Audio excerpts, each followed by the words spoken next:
বিসমিল্লাহির রহমানির রহিম।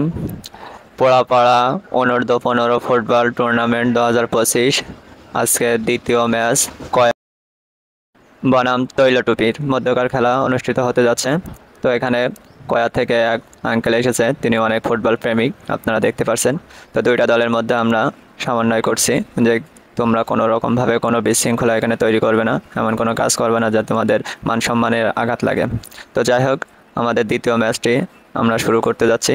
এখানে পোড়াপাড়া যুব সমাজের উদ্যোগে এই খেলাটি অনুষ্ঠিত হয়েছে এবং আপনারা দেখতে পাচ্ছেন যে তৈলটুপি গতকালকে গুড়দার সাথে 2-0 গোলে হেরেছে, কিন্তু আজকে তৈলটুপির আরেকটি দল এবং কয়া এরা দুইটি দল এখানে উপস্থিত আছেন। ছোটদের নিয়ে আমরা খেলা শুরু করছি।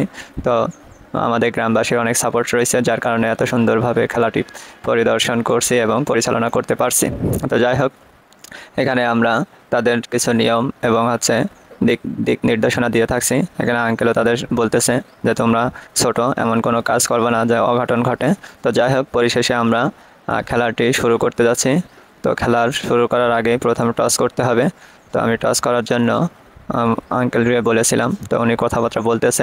যাই হোক, টসে জয়লাভ করে তৈলটুপি ফিল্ড নিয়েছে।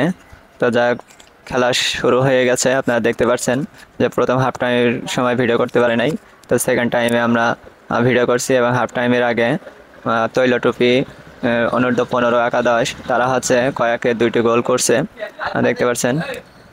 তো হাফ টাইমের পরে আমরা যতটুকু শুনতে পেরেছি যে তৈলটুপি 3-0 গোলে এগিয়ে রয়েছে এবং তারা বিজয় লাভ করেছে।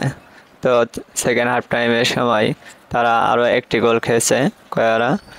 তিনারা আমাদের নকআউট এই খেলাতে যারা একবার হারবে তারা সরাসরি বাড়ি চলে যাবে, তাদের কোনো দ্বিতীয়বার সুযোগ থাকবে না। আশা করি সবাই ভালো থাকবেন, সবাই সাপোর্ট করবেন। খেলা প্রেমিক ভাইরা অবশ্যই আমাদের পোড়াপাড়া গ্রামে আইবেন, এসে খেলা উপভোগ করে যাবেন। সবাই ভালো থাকেন, আল্লাহ হাফেজ।